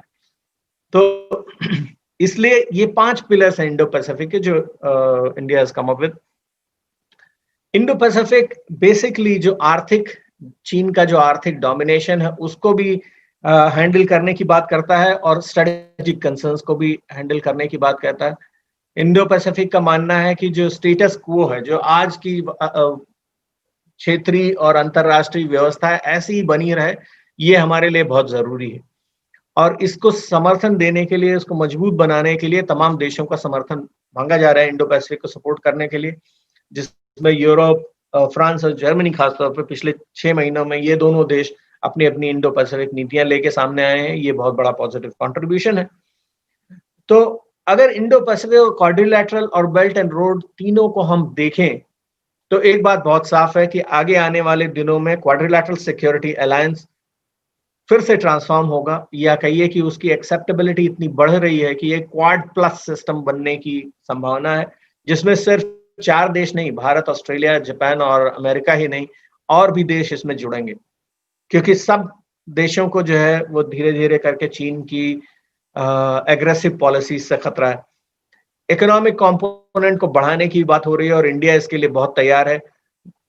सवाल सिर्फ वो 50 से ज्यादा ऐप्स को बैन करना नहीं था, सवाल ये था कि चाइना के साथ इकोनॉमिक डीकपलिंग की शुरुआत हो, और वो इकोनॉमिक डीकपलिंग भारत ने उसका इनिशिएटिव लिया बहुत ही छोटे स्तर पे, और बाकी जापान और अमेरिका जैसे कंट्रीज जो है सप्लाई चेन रेजिलियंस इनिशिएटिव लेकर के आ गए, और वो और बड़े लेवल पे आ रहा है। ब्लू डॉट नेटवर्क एक इनिशिएटिव है जो बेसिकली कनेक्टिविटी इनिशिएटिव है, इस पे भी हम भारत और तमाम देश काम कर रहे हैं। एक रीजनल एंकर एस्टैब्लिश करने की बात हो रही है जिसमें भारत बहुत बड़ा रोल प्लेयर है। Greater role for India, Japan, Australia, तीनों ही देश बहुत ज्यादा इंपॉर्टेंट है, और अमेरिका चाहता है कि जापान, भारत और ऑस्ट्रेलिया इसमें बड़े से बड़ा योगदान दें, क्योंकि अमेरिका कितना भी कहिए दूर भी है और हर वक्त वो मौजूद नहीं रह सकता, इसलिए वो चाहता है कि नए देशों का नेतृत्व आए। Finally south Korea, Singapore, Vietnam, Indonesia जैसे देशों को भी इंडो पैसिफिक मैकेनिज्म में लाने की कोशिश हो रही है। अगर ये मान जाएंगे तो शायद क्वाड्रिलैटरल भी होगा, लेकिन हर देश ये देख रहा है कि उसका अपना बेनिफिट किसमें है। तो सिर्फ न्याय का साथ हर कोई हर वक्त नहीं देता है अंतरराष्ट्रीय राजनीति में, लेकिन जब न्याय की बात करता है तो सबको वो बात सुनाई देती है, और अमेरिका, जापान, इंडिया के साथ आने से जो जय इनिशिएटिव है वो शक्तिशाली की आवाज है, और शक्तिशाली की न्याय संगत, न्यायपरक आवाज है। तो मुझे लगता है कि आगे आने वाले समय में ये बेल्ट एंड रोड परियोजना को एक बहुत बड़ा रिस्पांस होगा, और चाइना की जो एग्रेसिव मैनिपुलेटिव पॉलिसीज है उस पर भी कंट्रोल लगेगा। मैं अपनी बात को यहीं खत्म करूंगा। धन्यवाद राहुल जी। अभी हम प्रश्नोत्तरी का सेशन शुरू करेंगे। कुछ एक प्रश्न हमारे व्यूअर्स ने पूछे हैं। राहुल जी, प्रथम प्रश्न है कि आज की तारीख में जो चाइना पाकिस्तान इकोनॉमिक कॉरिडोर है उसकी क्या परिस्थिति है? देखिए, चाइना पाकिस्तान इकोनॉमिक कॉरिडोर अगर हम मोटा हिसाब देखें तो वो पूरा का पूरा पाकिस्तान कवर करता है। वो इनके 2 सबसे बड़े सेंटर्स हैं, कराची और लाहौर। कराची और लाहौर के बीच में इन हमारे पड़ोसियों ने पिछले 70 सालों में ये एक कायदे का हाईवे तक नहीं बना पाए थे। तो एक मेजर इनिशिएटिव ये है कि कराची और लाहौर के बीच में एक major multi nodal highway project बनेगा, वो भी इसका हिस्सा है। ग्वादर इनका एक बहुत बड़ा पोर्ट है, कराची भी एक पोर्ट है, ग्वादर बहुत बड़ा पोर्ट है, उसका डेवलपमेंट ऑलरेडी हो चुका है, जो काशगर से जो लाइन जाती है काशगर से होकर के और ग्वादर तक। ओवरऑल 40 बिलियन का प्रोजेक्ट था चाइना पाकिस्तान इकोनॉमिक कॉरिडोर का, जो आज बढ़ के $62 बिलियन का प्रोजेक्ट हो चुका है। लेकिन ये 62 बिलियन सिर्फ चीन के लिए हुआ है। इमरान खान साहब, I am sorry to use the term but यही टर्म है, वो कटोरा लेकर पूरे अरब और गल्फ का चक्कर लगा चुके हैं, और उन्होंने कहा कि हमें इन्वेस्टमेंट्स चाहिए। वो सिर्फ ये नहीं कह रहे हैं कि स्टेबिलिटी और सिक्योरिटी के लिए हमें सीपीईसी को स्ट्रेंथन करने के लिए वो चाहिए, वो ये भी कह रहे हैं कि human development, human capacity development, resources development, overall security architecture along CPEC के लिए भी हमें मदद चाहिए। तो पाकिस्तान की सरकार सीपीईसी को देखती है एक बड़े मेगा प्रोजेक्ट के तौर पे, जो पाकिस्तान की अर्थव्यवस्था को फंडामेंटली ट्रांसफॉर्म करेगा। तो टेक्निकल लेवल पे ये माना जा रहा है, पाकिस्तान के जो अर्थशास्त्री हैं वो ये मानते हैं। लेकिन जो रिस्पॉन्सेज हैं, जो उसके पिटफॉल्स हैं, एक सबसे बड़ा ये है कि खैबर पख्तूनख्वा से गुजरने वाला कोई भी पंजाबी इनिशिएटिव चल नहीं पाएगा। ये बात पाकिस्तान की सरकार भी जानती है और पाकिस्तान को समझने वाले भी जानते हैं। अगर खासतौर पे अमेरिकन पॉलिसी मेकर्स ये कहते हैं कि वो पूरी जो बेल्ट है केपीके रीजन से होने वाली, उनका ये मानना है कि अगर हमें ही कुछ नहीं मिलेगा तो हम सीपीईसी जैसे प्रोजेक्ट को क्यों सपोर्ट करें। पाकिस्तान तो वैसे ही पिछले 70 सालों में एक जो ओवरऑल आइडिया था पाकिस्तान का कि कराची सेंटर बनेगा, टू नेशन थ्योरी के तहत भारत से जो लोग गए उन लोगों को डोमिनेशन होगा। कराची शुरू के वर्षों में रहा भी, लेकिन आज वापस सब कुछ पंजाबी मुसलमानों के हाथ में है, लाहौर के हाथ में है और पाकिस्तान पंजाबियों के हाथ में। तो कुल मिला के जो ये कॉन्सेंट्रेशन ऑफ इकोनॉमिक रिसोर्सेज और कॉन्सेंट्रेशन ऑफ इकोनॉमिक पावर है पंजाबियों के हाथ में, उसके खिलाफ प्रोटेस्ट है। मुझे लगता है कि और सीपीईसी के बहुत सारे प्रोजेक्ट एरियाज में बहुत सारे अटैक्स भी हुए, टेररिस्ट अटैक्स जिसे ये कहते हैं, वैसे वो टेररिस्ट अटैक्स नहीं है, उसके खिलाफ प्रोटेस्ट भी हुए हैं और अपोजिशन भी हो रहा है। तो मुझे लगता नहीं कि सीपीईसी इन टोटलिटी मटीरियलाइज कर पाएगा। आगे आने वाले समय में मुझे लगता है कि इसमें बहुत से चैलेंजेस होंगे। एक बड़ा चैलेंज है और जिसको मुझे लगता है आगे टाइम में पाकिस्तान बोल्डली प्रोटेस्ट करेगा, वो ये है कि चीन कहता है कि जितने कॉरिडोर्स बनेंगे सीपीईसी के अलोंग, उनकी सिक्योरिटी का जिम्मा चीन की सेना करे, पीएलए करे या उनकी सिक्योरिटी फोर्सेस, पुलिस फोर्सेस करें। पाकिस्तान आर्मी, जो कि वहां का सबसे बड़ा कॉरपोरेट नेटवर्क है, वो इसमें अपना हिस्सा चाहेगा और इसके लिए दोनों ही देशों के बीच में टसल बढ़ेगी। और जब ये टसल बढ़ेगी कि उसका सिक्योरिटी ही तो एक चीज है जिसमें पाकिस्तान की आर्म फोर्सेस को कुछ पैसे मिल सकते थे, अगर वो भी नहीं मिलेंगे तो क्यों वहां के मिलिट्री जनरल्स इस तरह के प्रोजेक्ट को सपोर्ट करेंगे। दूसरी चीज है पाकिस्तान का रेडिकलिज्म।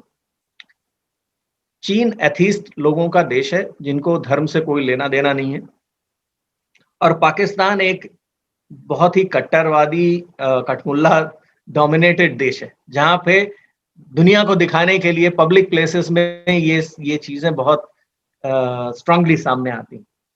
लाल मस्जिद एपिसोड से बहुत साफ है कि चीन जिस तरह की, चीन के जो वर्कर्स हैं जो सीपीईसी प्रोजेक्ट्स में काम कर रहे हैं, या चीन के ऑफिशियल्स जो वहां डिप्लॉयड हैं, वो इन चीजों को नहीं समझते हैं। और ये न समझने की वजह से लाल मस्जिद जैसे एपिसोड्स बार बार होते रहेंगे। यही वजह है कि चीन ने पाकिस्तान में कोई एक नॉर्मल स्टैंडर्ड डिप्लोमेट को पोस्ट नहीं किया है एज एम्बेसडर। वो चीनी कम्युनिस्ट पार्टी का एक कार्यकर्ता वहां पे पोस्टेड है, जो इन सारे चीजों को भी देख सके, अंडर द टेबल सेटलमेंट्स भी कर सके। तो मुझे लगता है कि चीन तमाम कोशिशों के बावजूद भी इस सीपीईसी से जो निकलने वाले जो पिटफॉल्स हैं उनको नहीं सुलझा पाएगा। राहुल जी, एक और प्रश्न है कि जो भारत देख पा रहा है कि आने वाले समय में जो सीपेक जा रहा है, जो पाकिस्तान के जो भारत का इलाका है, जो हम वर्षों से मानते आए हैं कि वो हम हमारे पास वापस आना चाहिए, क्या इस जो सीपेक के मामले में जो भारत का रुख है, ऐसा जो रशिया से जाता है, जो अफ्रीकी मुल्कों से जाता है, क्या उन्हें कोई आपत्ति नहीं जैसी भारत को आपत्ति है सीपेक के मामले में? देखिए, जो सीमा विवाद है भारत का पाकिस्तान के साथ, जो सीमा विवाद है, ऐसे विवादग्रस्त एरियाज दुनिया में कम है। भारत का पाकिस्तान को लेकर के जो विवाद है वो एग्जिस्टेंशियल, जिसे हम आईआर की अंतरराष्ट्रीय राजनीति में कहते हैं, एग्जिस्टेंशियल विवाद है। वो इसलिए कि हाइपोथेटिकली अगर भारत पाकिस्तान पीओके को ये कहना शुरू करे कि नहीं, सिर्फ विवादित एरिया है, तो वो भारत के अस्तित्व पे ही प्रश्नवाचक चिन्ह लगाता है। ऐसे जो विवादग्रस्त एरियाज हैं उनमें इन्वेस्टमेंट चीन ने कम की है। और जिन एरियाज में ऐसे इन्वेस्टमेंट किए हैं, जैसे कि म्यांमार में इस तरह के इन्वेस्टमेंट किए हैं, उनकी आवाज हम तक पहुंचती नहीं है, क्योंकि परेशान होना एक बात है और परेशान होकर उन बातों को दुनिया के सामने रखने में भी ताकत लगती है, शक्ति लगती है और मॉरल पावर लगती है। भारत ने चीन के मुकाबले कमजोर होने के बावजूद, ये जानते हुए भी कि हमारी इतनी हजारों किलोमीटर की टेरिटरी जो है वो चीन ने अनाधिकृत तौर से हड़प रखी है, उसके बावजूद या उससे हमें शांतिपूर्वक रहना चाहिए। हमने दो इनफॉर्मल डायलॉग मैकेनिज्म्स के तहत हमने शांति व्यवस्था बनाए रखने की बात कही, उन सब चीजों का भारत ने रिगार्ड नहीं किया। तो जो दुनिया के दूसरे देश हैं जहां पे इस तरह के डिस्प्यूटेड टेरिटरी है, वहां पे उन देशों ने इन बातों को कन्वे नहीं किया है। मुझे लगता है कि आगे आने वाले समय में जब Indo Pacific forum, hypothetically Indo Pacific forum summit होती है, जिसमें दुनिया के तमाम राष्ट्राध्यक्ष और रिप्रेजेंटेटिव आएंगे, तो ये बातें और मुखर तौर पे सामने आएंगी। तो मुझे लगता है कि अभी इस बात को कहने का हौसला भी बहुत कम देशों में है। इस वजह से ये बहुत सी चीजें सामने नहीं आ रही। राहुल जी, हम देखें कि जो पोस्ट कोविड का सिनारियो है, जब से कोरोना वायरस पूरी दुनिया में फैला है, शुरुआती दौर में जैसे यूरोप के देशों में सबसे ज़्यादा फैला, वहाँ से चीन का विरोध आना शुरू हुआ।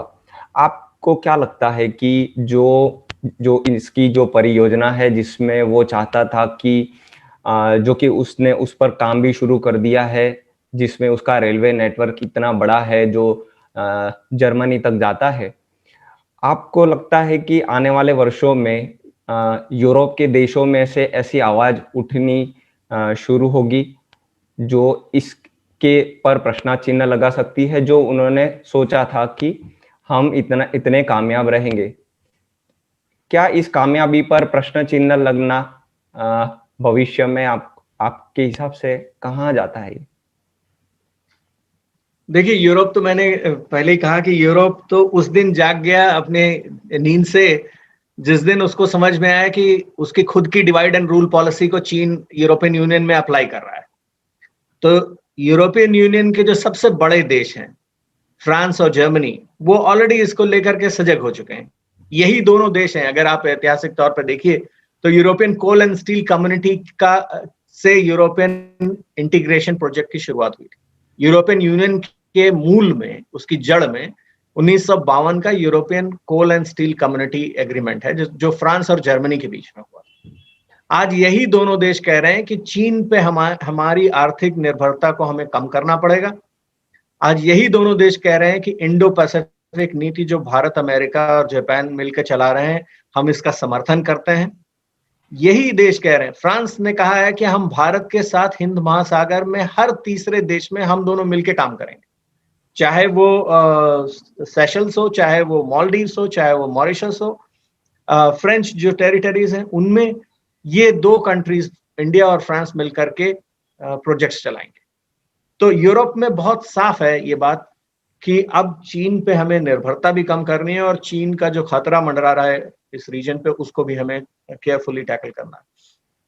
समस्या जो है वो यूरोप के कमजोर देशों के साथ है, क्योंकि उन्हें पैसे चाहिए और यूरोपियन यूनियन उन्हें पैसे नहीं दे। यूरोप में दो बड़े इंटरेस्टिंग कॉन्सेप्ट हैं। मैं समझ रहा हूँ कि मैं बहुत ज्यादा समय ले रहा हूँ। एक कॉन्सेप्ट है जिसे हम कहते हैं पिग्स।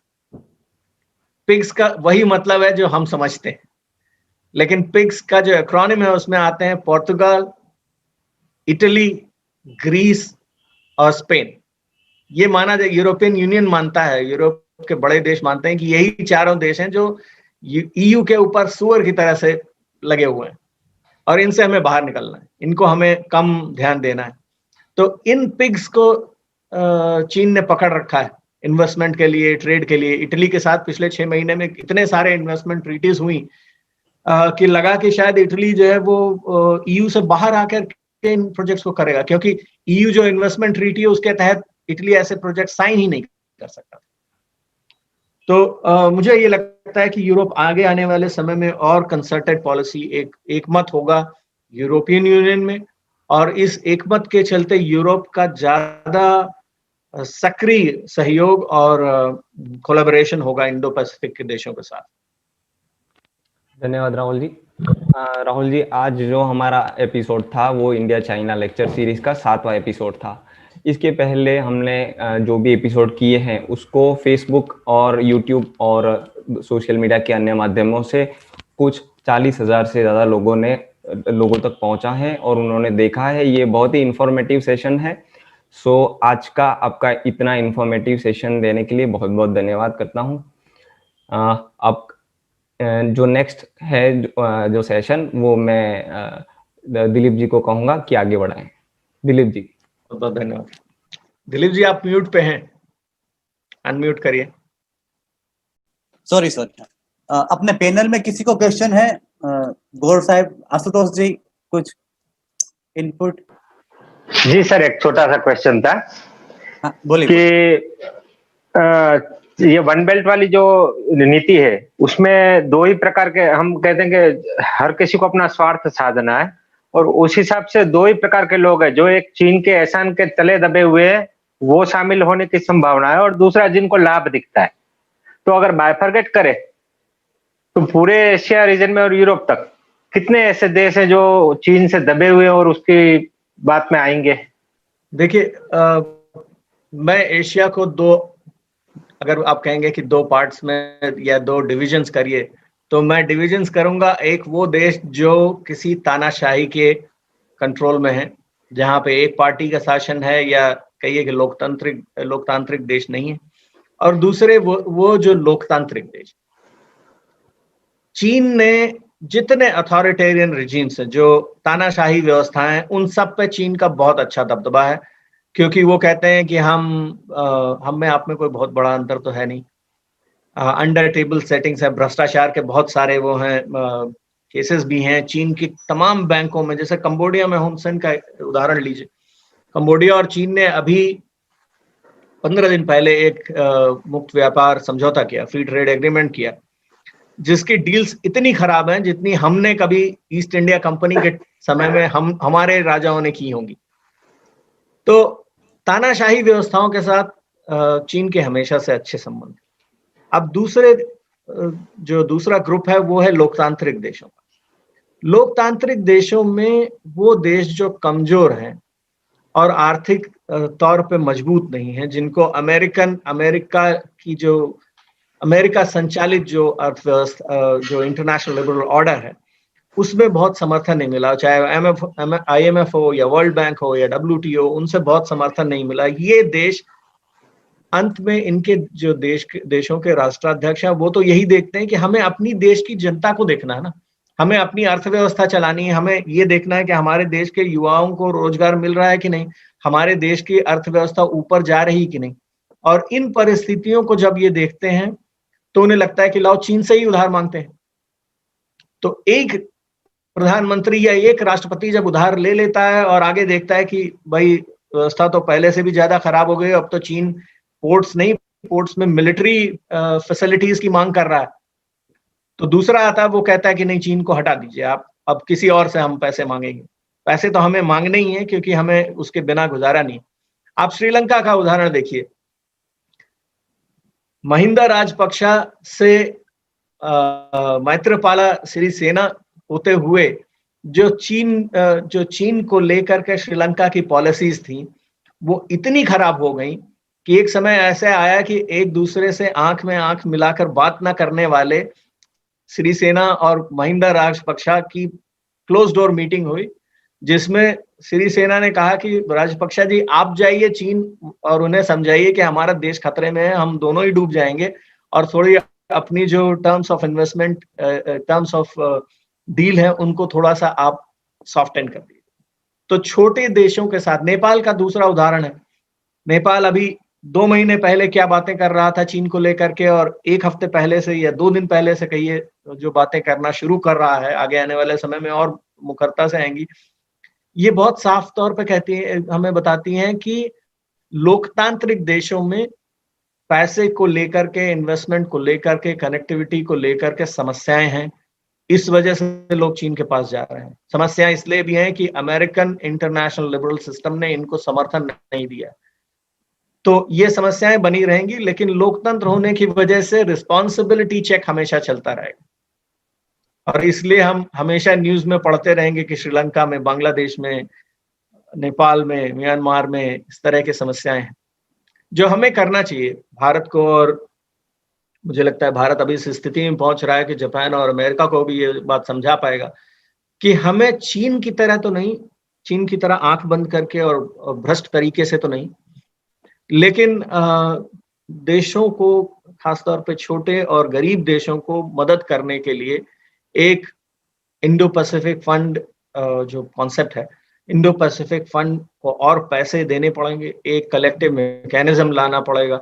मेरे ख्याल से वर्ल्ड बैंक, जो कि बेसिकली एक जापानीज एशियन डेवलपमेंट बैंक, जो कि एक जापानीज प्राइवेट एंटिटी है, उसका इसमें बहुत बड़ा रोल हो सकता है।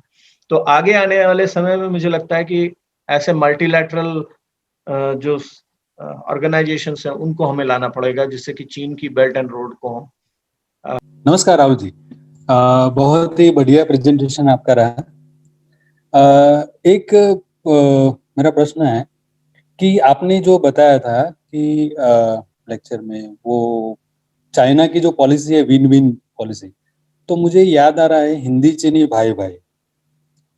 तो क्या ये फिर से हमें उल्लू बना रहे हैं ऐसे ही? जी राहुल जी। जी, कोशिश तो इनकी लगातार जारी रहती है। अभी वो फिलहाल हमारे पड़ोसी को उल्लू बना रहे हैं। भारत को उल्लू बनाने की कोशिश उन्होंने की, और वो कोशिश यही थी कि उन्होंने बेल्ट एंड रोड परियोजना में कई सारे ऐसे प्रोजेक्ट्स वो लेके आए कि नहीं, हम भारत को केंद्र बनाना चाहते हैं, कलकत्ता को हम बेल्ट एंड रोड इनिशिएटिव का एक महत्वपूर्ण स्थान दिलाना चाहते हैं।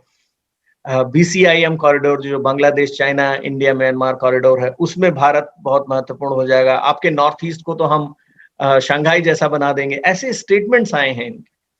लेकिन भारत की सरकार इन सब चीजों को लेकर के बहुत ही सजग रही है, और जहां पे हमारा, कहिए कि हमारा अनुभव भी ऐसा रहा है, ईस्ट इंडिया कंपनी ने हमें इतनी बातें सिखा दी कि शायद बेल्ट एंड रोड को हम पहली नजर में पहचान गए। तो भारत को ठगने की कोशिश तो कई बार हुई है बेल्ट एंड रोड परियोजना में, लेकिन वो फिलहाल सफल नहीं हुई है, और मुझे नहीं लगता कि आगे भी वो सफल हो पाएगी।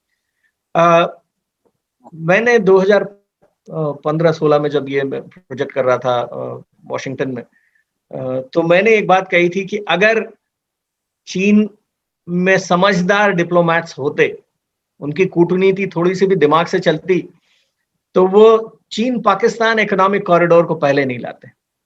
अगर वो ऐसा नहीं करते तो शायद भारत इतनी मुखरता से इस इनिशिएटिव के अगेंस्ट नहीं आता।